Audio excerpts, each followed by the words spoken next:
Welcome back to the Foodcast. Hello. You totally missed Seinfeld. It's a show about nothing. Worked its way into the American psyche. What's funny about that show is that they never worried about the future, because at the end of 30 minutes, everything was good. They were all living about living in the present and doing whatever they felt like doing. Consequences be damned. That's what made it funny. We all wish we could be like them. I know, Just sometimes. live in the now. I know, but in the real world, we sometimes worry about consequences so much that we can't even enjoy like what's happening right this minute. Have you ever been so obsessed about some conversation that happened that you couldn't even sleep? You could just kept reliving it and all the things you should have said or wanted to say. Yes. I know. Do you mean like that one time that the news station sent me to cover the story of the rat for the 4th time? And Andy McDowell wouldn't give me the time of day. Hey. Oh, wait. Wasn't that Bill Murray in Groundhog Day? Something like Random thoughts. Right, yes. But you get the idea. Yeah, we've all had that experience where you just can't let something go. And the whole time you're trying to tell yourself, stop obsessing. You can't change anything. But all you can do is relive it in your head and think of all the things you wish you would have said. But your brain just keeps replaying it over and over, no matter how many times you tell yourself to stop. But that's where mindfulness can kind of help you. So that's what we're going to be talking about today. Is that meditation? Is that the same thing? Mindfulness is a type of meditation. I find it's the easiest version, and it seems a little less judgy and more approachable than some of the other forms. It's not about being perfectly focused for 17 hours, sitting cross-legged on a pillow in the Himalayas. It's about acknowledging. That's boring. Yeah. And no one can do that and hold down a full-time job. But no, it's just about acknowledging that we have crazy thoughts and then acknowledging the thoughts and then letting them go. And I know that sounds okay, really easy, yeah. But it really can be kind of easy, and it can help you be easy. And besides that, commute to the Himalayas would be really old, really fast. But we all have monkey brain. At least that's what everybody calls it. That's that part that just won't shut up. And the whole part, you shut up. And yes, I've said that to myself. But the whole point is you're not trying to stop the monkey brain, because you can't. That would be impossible. You're just trying to bring focus to something, which is usually your breath. And then that's with a TH. Yes, breath. You didn't hear that correctly. And then when your monkey brain starts chiming in on your to-do list and how your shoes are pinching, and you just kind of accept that, yes, my shoes are pinching. And then you go back to focusing on your breath. I usually take my shoes off. Well, that's probably good too. But if you're just trying to work it into your day, you just acknowledge the interruption, and that kind of helps you let it go. Oh my God, is this where we sing the song? Let it go. Let it go. Let it go. And we're done with that. That is such a good song. Oh my goodness. For all the things. All the things. Yes, Elsa would approve. Elsa, you rock, girlfriend. The idea, though, is that once you start doing mindfulness regularly, that you'll start to kind of let other things go in your life. Like, the jerkwad that just cut you off in traffic, or the clerk that can't find your daughter's birthday cake that you ordered a month ago, or, God willing, that screaming kid at the table next to you at your anniversary dinner. Can I please tell you? Yes. It was my anniversary recently. And guess who sat at the next table? A screaming kid? Why? Every year. It's only once a year. All the other times, I kind of don't care. I mean, I kind of do care if there's a screaming kid. But that one time. I know. Why are you bringing your kid to a fancy restaurant? Stop it. Leave them at home.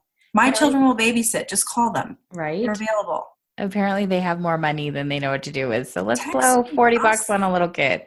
Dude, I'll send the kids over to watch your kids. And all go out like adults and have a nice time. And then you can all be focused on what's happening in the present moment. Sorry. Yes. No, you're monkey mind over there. I'm totally the monkey. Heather, you're doing a fabulous job at acting simulating out of the monkey mind. I have a story. Okay. And this is exactly why we need mindfulness. Heather, tell me your story. I'm going to breathe while you tell. Do you remember Mom used to always tell us the story about how, I don't even remember where it was, but some zoo somewhere, Aunt Pat went. It was the Miami Zoo. The monkeys were having a great old time. Mm-hmm. Poor Aunt Pat was at the Miami Zoo, and the monkeys, they flung the poo at her. Yeah, it really does happen, people. Ew. It's not an urban legend. Our aunt was target number one. See, you can't control monkeys. No. Physically or in your head. It's just the facts, Jack. Well, and I'm going to disagree. It's not that you're you're not trying to control the monkey in your mind. You can't control the monkey. You can't. You're just going to acknowledge that there is a monkey flinging poo. And you're going to then just move on because there's nothing you can do to change it. The monkey is going to fling its poo. It just does. Duck. Oh, goodness. Oh, but okay. Oh my gosh. Total sidetrackage. Yes. So, hey, I bet there's science about this that you want to tell me about. There's always science. Nerd. I am a science nerd. I love this. Hit me with your science. So there's some great studies out there that are showing that even in just 100 minutes, which, okay, if you could do 10 minutes in 10 days, there you go, 100 minutes, that you can start to rewire the neural synapses in your brain, which can lead to better memory, better focus on tasks, reduce symptoms for people with conditions like ALS, Alzheimer's, anxiety. And they've shown that there's even some studies for people who have had less symptoms with chemo during cancer. So I'll link to some of that stuff in the show notes. So for the non-science person, like moi, what you're telling me is that if I can sit still and focus on my breath for 10 minutes a day for 10 days, that I can start reducing my symptoms for neurological problems. Yeah.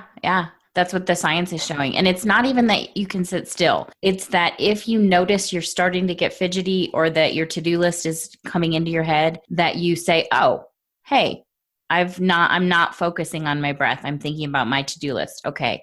I acknowledge that. And then you try and go back to focusing on your breath. It's not about being totally quiet in the mind. It's about acknowledging that you can't, but that you try. And I know that's kind of hard to wrap your head around, but the whole point, and that's kind of where meditation and mindfulness are a little bit different, where mindfulness is just the practice of trying to focus on your breath and acknowledging that you're never going to do there's no perfect to mindfulness. You're just going to, oh, okay, yep, we do need milk and I'm going back to focus on my breath. Does that make sense? So it's more like how every time you go to yoga, they say we're doing a practice. Exactly right. Because you'll never get it right. Exactly. The whole point is to practice doing it. And the more you do it, you'll notice, again, though maybe reduce symptoms in anxiety or even just better focus or more alertness in the stuff that you're actually trying to do. So, of course the science is still, starting. It's in its infancy, but it's very promising. And, meditation, mindfulness, whatever you want to call it, it's been around for hundreds of years. So there's got to be probably more than that. Exactly. So there's got to be something to it. And even if there isn't, it's not going to hurt you. And if it can bring a few minutes of peace to your day, then, God forbid we have more calm people out in the world. Dude, bring it on. Right? 10 minutes a day. You can do 10 minutes. I do 5. You could do fine. You know what? Start with 1. If that's where if it's so intimidating to even think about sitting for 10 minutes, start with a minute. Set a timer on your phone. Go someplace quiet. And that honestly could be the hardest part, right? I mean, we all have crazy lives, but try and find someplace where there's not going to be intentional distractions because you're going to have enough of that in your head. There's apps out there, and we'll talk about those in a little bit. But just set a minute timer on your phone, and then just sit there and literally focus on your breath. And that's whether that's, your belly rising or, the actual air coming in and out of your nose. Some people find it easier to count, in 1, out 1, or maybe in 1, out 2. And there's these things called box breathing where it's, you breathe out for 3, hold it for 3, in for 3, hold it for 3. And so it makes a box. I do that. I didn't know it had a name. Any of those techniques are, count as long as you're, you're not you're not obsessing about all the other stuff going on in your head. That's where we want to Because focus. if you're counting on your breath, you can't be thinking at the same time. Exactly. I like that. Yeah. It's And forced meditation. It is. Yeah. Yeah. But like we said, there's some apps out there. Almost all of them have some type of free trial offer if they're not free anyway. What do you use? I like Headspace, mostly because the guy who is your guided meditation person, his voice is heavenly. He's got a British accent and he's just lovely. He's lovely. Would you have a cup of tea with him? Right. Actually, I think he's Aussie now that I think about it. Stop. I know. You'd have a shrimp on the barbie with him. But the app is great because it allows you to pick a topic. Let's say you're anxious about flying, or you just had a death in the family and you're dealing with grief, or you can't sleep, or whatever. There's a whole bunch of topics where he kind of walks you through. It's like, okay, let's, acknowledge that there's grief, or acknowledge that you have no control of what's happening, but let's, figure it out. And then you can also set it as far as a time, do you have 10 minutes? Do you have 15? Do you have 30? What's your time frame that you want? And then that session is tailored to what you've requested. The one I use is called Meditation Studio, and it's free. You can get most of the different meditations in the app for free. Then there's some that are locked that you can buy, or you can buy, I guess, the plan. I just use the free ones, and then they're by topic. So anxiety, compassion, confidence, happiness. Some for moms, pain, performance. So there's tons of different topics, and then within each topic, you can pick a time limit. Yeah. So good. Yeah. If you go, I need a pep talk for 5 minutes, fine. There's one right there. And you can also pick by the person. So there's different people speaking. If you like somebody's voice better than another, well, you can just listen to their different meditations. Yeah. Cause I've tried a couple before and I just couldn't get past the person's, the voice of the guide. You have to like them in your head. Yeah, exactly. For sure. And then I think we've talked about in the past, Dan Harris's book, Meditation for Fidgety Skeptics.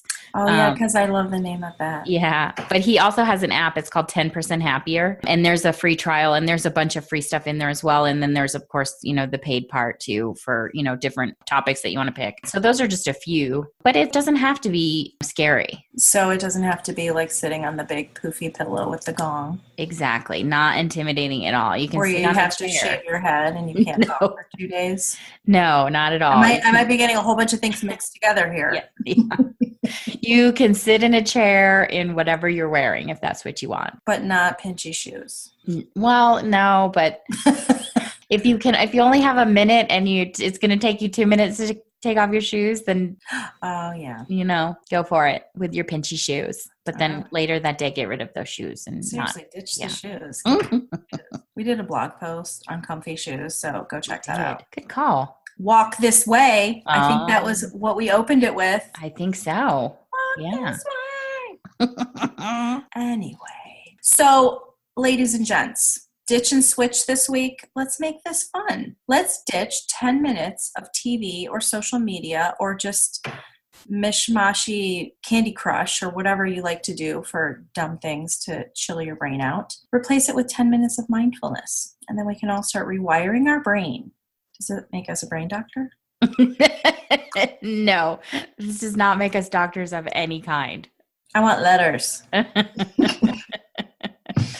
Yeah. So I think that's easy, 10 minutes. And if you can do it more than one day, awesome. Tell us how you did it on our Facebook page.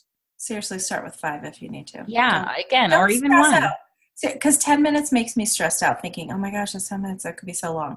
Okay. Yeah. And then we don't want that to be. So start with 5, start with 3, start with 1, if that's where you need to start. And as you, just do it. Start. Exactly. One step. Yes. Okay. So do not forget, people, please sign up for the newsletter at foodmoose.com. And you can find us at Food Moose on Facebook and Instagram. And that's where you can put all your fun comments about how you are using your mind for mindfulness.